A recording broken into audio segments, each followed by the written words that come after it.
Al-Mukarram kita Bismillah. Bismillahirrahmanirrahim. Syukron Ustaz Imran, Masya Allah ya. Alhamdulillah teman-teman peserta mengoji, makan ngopi ngaji. Nah, ini kita akan membahas tentang LGBT ya. Yang makin lama kampanyenya makin gencar. Mari kita lihat fakta ya. Ini di Monas. Jadi Monas itu ada peringatan Women's March ya, tapi mengibarkan bendera pelangi atau bendera khasnya orang-orang LGBT gitu. Ya. Lalu kita juga melihat ini ya, keadaan umat pada saat sekarang yang harusnya menjadi pemikiran buat kita. Itu harga tiket konser Coldplay yang seharga 11 juta cuma dalam hitungan menit langsung habis. Jadi kalau kita lihat bahwasanya umat ini terlalu begitu perlunya mereka untuk hiburan ya, untuk entertainment. Nah, sementara kita lihat bahwasanya Coldplay tersebut mereka itu pendukung utamanya LGBT gitu. Walaupun banyak alasannya ya, kalau dulu mereka tuh homofobik, sekarang tidak, itu ya, istilahnya gitu. Ya. Nah, lebih lanjut lagi kita mendengar ini ya, Menko Polhukam Mahfud MD bahwasanya LGBT tersebut adalah ciptaan Tuhan dan kodrat tidak bisa dilarang. Yang dilarang itu adalah perilakunya gitu. Nah, sini kita harus paham ya, permasalahan LGBT ini rupanya bukan permasalahan ada sekelompok perilaku yang menyimpang, kemudian tidak diterima oleh masyarakat ya.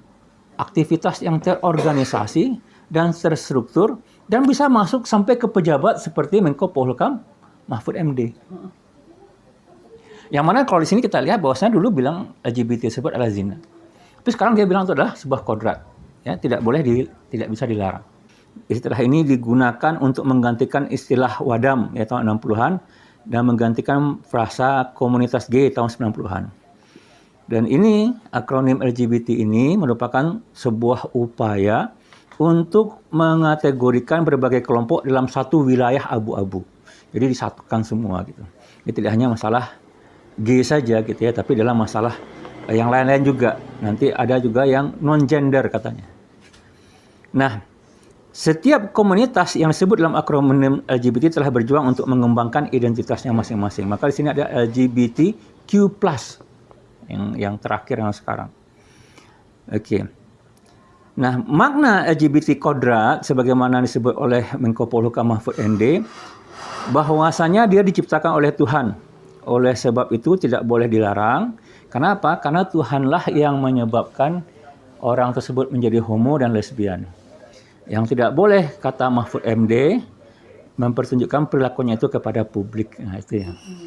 Nah, ini yang akan kita bahas. Pertama kita lihat dulu, apakah kodrat manusia tersebut diciptakan sebagai laki-laki dan perempuan atau juga termasuk LGBT tadi. Dalam surah Az-Zariyat ayat 49, Allah SWT berfirman, "Wa min kulli syai'in khalaqna zawjaini la'allakum tazakkarun."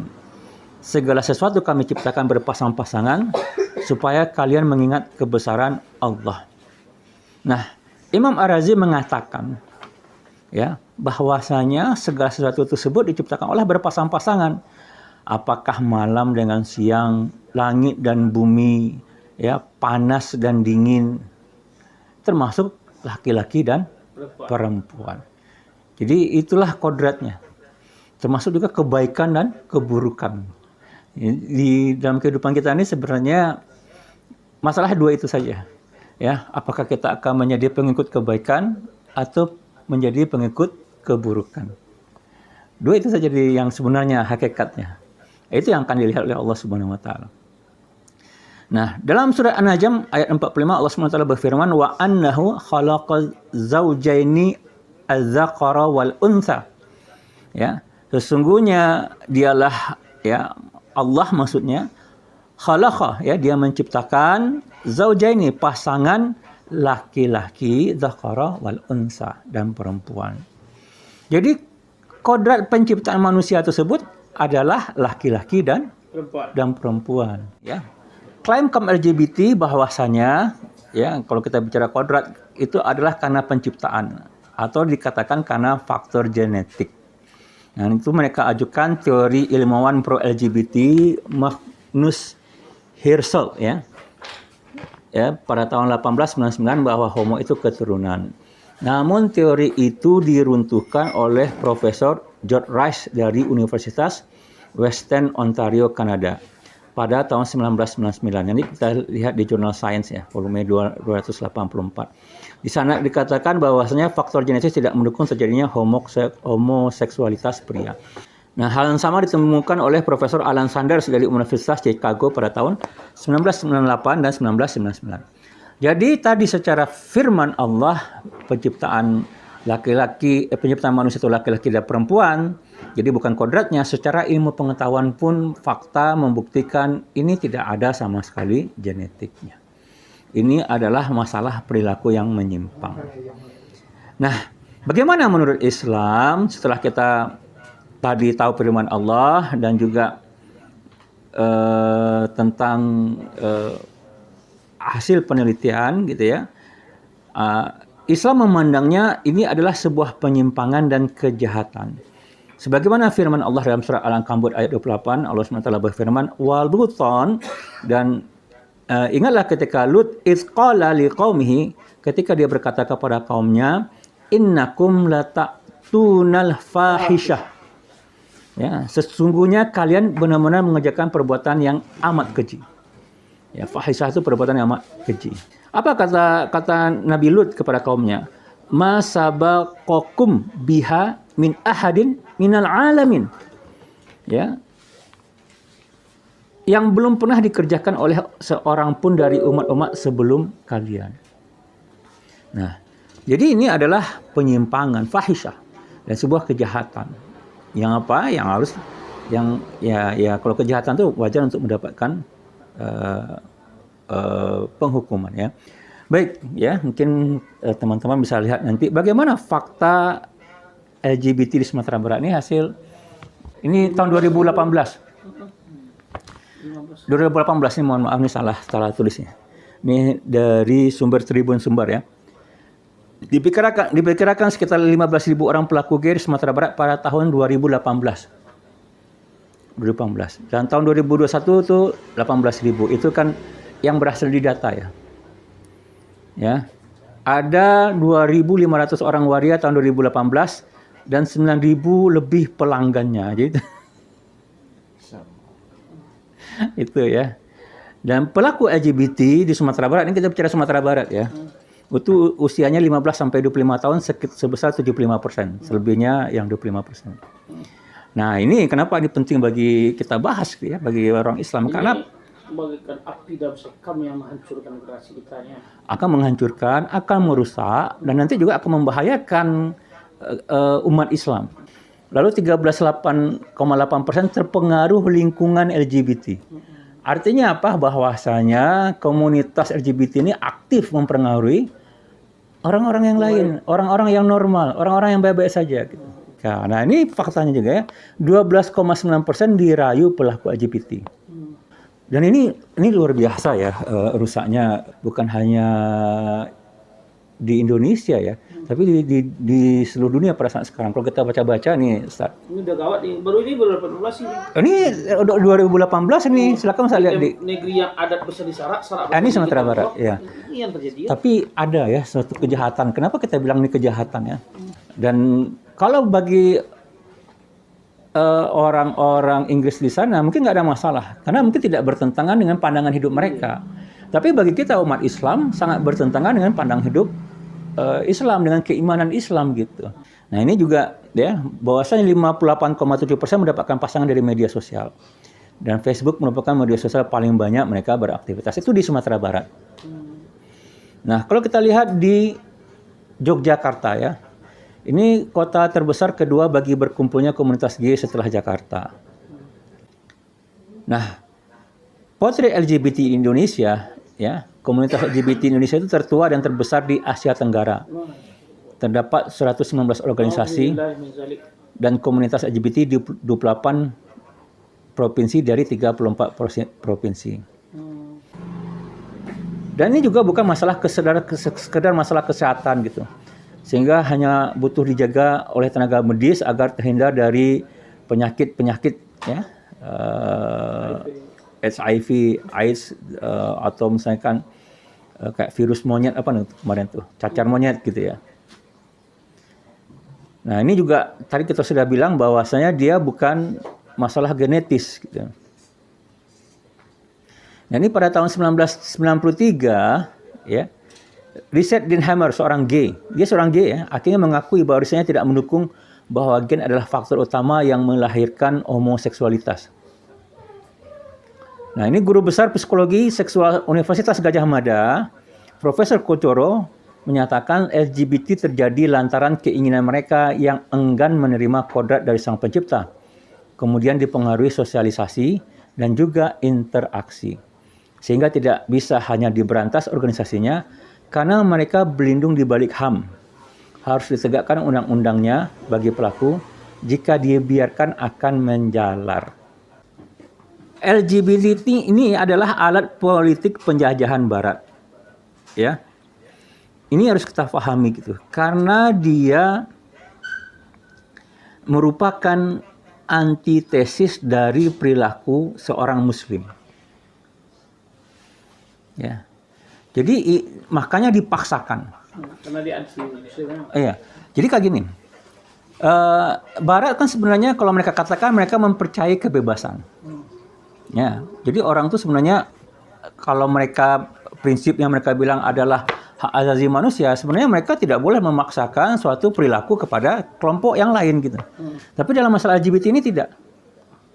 Ya, mereka mengeluarkan dana besar-besaran dan itu disponsori oleh perusahaan-perusahaan besar, para kapitalis, ya, para oligarki untuk membiayai ini.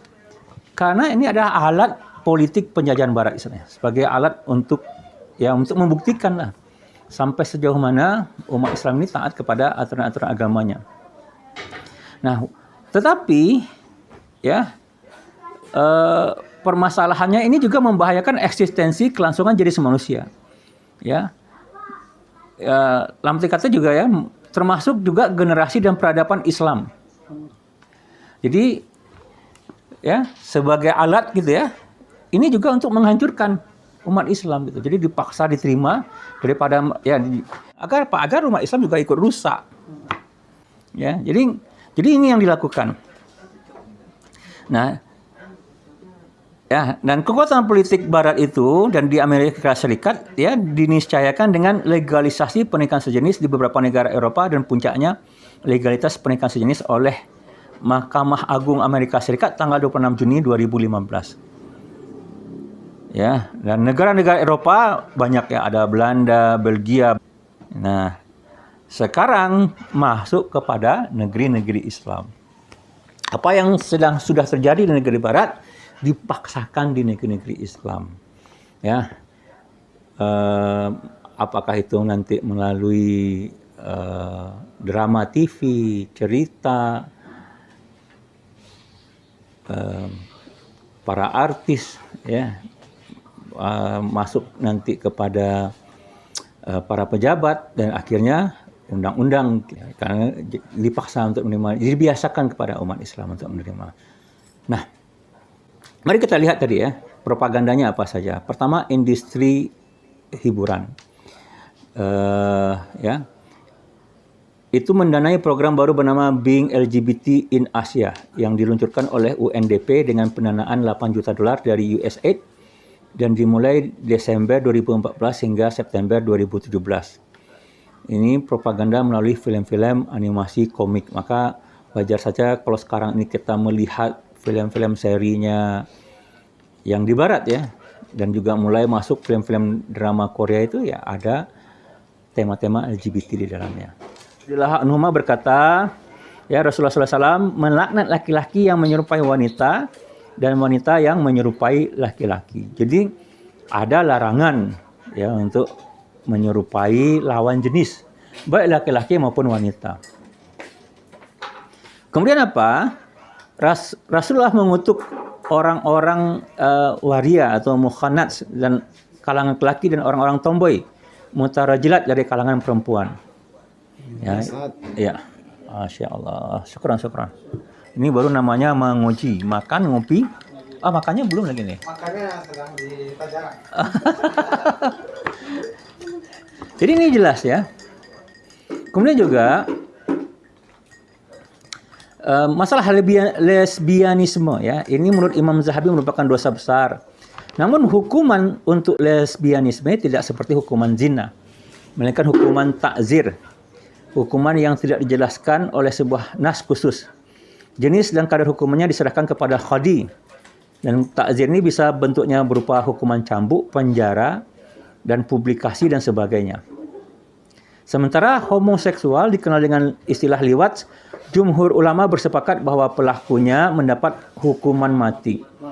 Ya, Nabi SAW bersabda, barang siapa yang menjumpai satu kaum yang melakukan seperti perbuatannya kaum Nabi Lut, maka bunuhlah ia, pelakunya dan objeknya dan temannya dan pasangannya. Dalam Islam juga ya, jadi bagi anak-anak maupun laki-laki atau perempuan, ketika mereka sudah akil balik ya, itu harus dipisahkan tempat tidurnya. Ya. Baik laki-laki sama laki-laki ataupun perempuan sama perempuan gitu. Jadi kalau Ustaz punya anak dua, tempat tidur harus dua, nggak boleh satu gitu. Nah, tadi kita sudah mengatakan bahwa ini adalah propaganda negara barat ya. Yang mana ini merupakan alat politik untuk penjajahan. Imperialisme gaya baru dipaksakan kepada umat Islam agar mereka juga ikut menerimanya. Dan kita sudah bisa melihat itu umat Islam itu sekarang ini ya, kalau ada yang berpegang teguh pada agamanya dibilang intoleran, dibilang ekstremis, dibilang radikal ya. Jadi karena ini masalah LGBT ini adalah suatu organized activities ya. Aktivitas yang terorganisir, yang terstruktur gitu ya, dan merupakan alat negara barat dan Amerika Serikat, maka hanya bisa dihadapi oleh ketegasan dan kemandirian institusi negara. Ya, negara tegas dan mandiri akan mampu melenyapkan LGBT jika memakai landasan keimanan dan ketaatan kepada syariat Islam, termasuk pelaksanaan hukum bagi pelakunya. Nggak bisa kita bilang, oh harus kita lindungi keluarga kita, anak kita, nggak bisa lagi. Ya. Jadi kalau misalkan Ustaz lihat sekarang tuh ada masuk karena negara tidak tegas, lalu ada proyek misalkan moderasi agama, itu sampai diajarkan ke anak-anak sekolah. Nah ini juga nanti bisa masuk menjadi pelajaran di anak sekolah ini sudah ada gitu. Di Amerika sudah ada. Ya. Nah pemberian sanksi tegas harus bersamaan dengan penerapan aturan syariat yang lain, termasuk sistem sosial, sistem pendidikan, sistem ekonomi, sistem media dan informasi, serta sistem politik Islam. Nah, bagaimana caranya kita ya secara keluarga menghindari kejahatan LGBT? Ya, secara preventif, tindakan untuk mengurangi atau menghilangkan kemungkinan yang terjadi sesuatu yang tidak diinginkan masa depan bukan solusi tuntas. Jadi kalau kita bilang harus ada tindakan preventif, tapi itu bukan solusi tuntas. Tapi bisa kita laksanakan ya. Jadi pada saat sekarang, pertama kayak gini dulu ya. Secara pribadi maupun masyarakat, ya umat Islam memang tidak bisa menghukum perilaku-perilaku menyimpang tersebut. Kenapa? Karena memang hukum Islam tidak tegak. Itu pertama kali dulu. Ya. Itu adalah otorisasi pemerintahan Islam. Ya, yang dibaiat untuk menegakkan syariat Islam. Nah, ini yang harus jelas terlebih dahulu.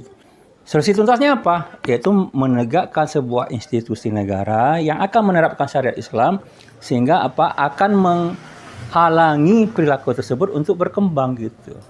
Untuk berkembang. Itu yang secara kalau kita berbicara ini. Jadi Real ya? Ya, realnya ya. Jadi umat Islam, seorang muslim ya, apakah individu ataupun kelompok ataupun masyarakat tidak bisa main hakim sendiri ya, memvonis, menuduh itu nggak bisa. Ya, tetapi yang jelas saat sekarang ini bahwasanya perilaku ini dipropagandakan secara masif dan bahkan mungkin akan dipaksakan kepada umat Islam untuk diterima dan akan dilaksanakan melalui undang-undang. Maka tadi dimulai dulu test case ya. Test case. Perilaku ini adalah sebuah kodrat gitu kan ya. Umat Islam apakah diam saja atau bereaksi gitu. Itu aja test case dulu gitu ya. Ya. Rusuk tepi kain. Test case. Test the water. Ya saya. Jadi ini yang terjadi pada saat sekarang ini. Maka yang diperlukan adalah umat bersuara. Ya, suaranya apa? Ya, menginginkan tegaknya syariat Islam. Karena hanya syariat Islam yang akan bisa menghentikan ini. Nggak ada lagi yang lain. Ya, nggak bisa itu dengan nasihat harus lewat, tidak. Ya, karena jangankan dengan perilaku yang menyimpang ini, dengan perilaku kebebasan seksual saja umat Islam tidak bisa bertindak pada saat sekarang. Yang nggak bisa dihentikan dengan sistem yang ada sekarang ini, bahkan dengan undang-undang yang terakhir kan, ya orang tersebut suka sama suka itu tidak akan Bisa dipidana gitu, melakukan walaupun tertangkap basah gitu kan, kecuali dilaporkan oleh pasangannya. Ya, yang nggak punya pasangan kan bebas jadinya itu, nauzubillah ya. Nah itu adalah kemaksiatan yang ilegal kah? Yang akan mendatangkan bencana kepada negeri ini gitu. Ya, jadi pada hakikatnya manusia tersebut adalah makhluk yang tidak merdeka gitu ya. Dia merdeka dari syariat Allah, maka dia akan menjadi budak hawa nafsunya atau menjadi budak hawa nafsu manusia yang lain. Ya, nah sekarang dikembalikan lagi. Mungkin para asatidz ingat tuh, sekarang ini alhamdulillah zamannya mulai bangkitnya umat Islam. Ya, mulai kembali mempelajari Islam. Contohnya zaman dulu orang tua kita tuh pakai buka kerudung, pakai rok pendek. Sekarang udah di mana-mana orang tutup. Mulai bangkit gitu istilahnya, mulai. Tapi belum. Ya, mulai. Nah, ini yang harus dikuatkan lagi gitu, ditinggikan lagi. Ya, sehingga kesadaran ini menjadi kesadaran umum. Tidak hanya di Indonesia tapi di seluruh dunia gitu. Umat ini kembali menjadi satu umat ya, umatan wahidah ya, Masya Allah.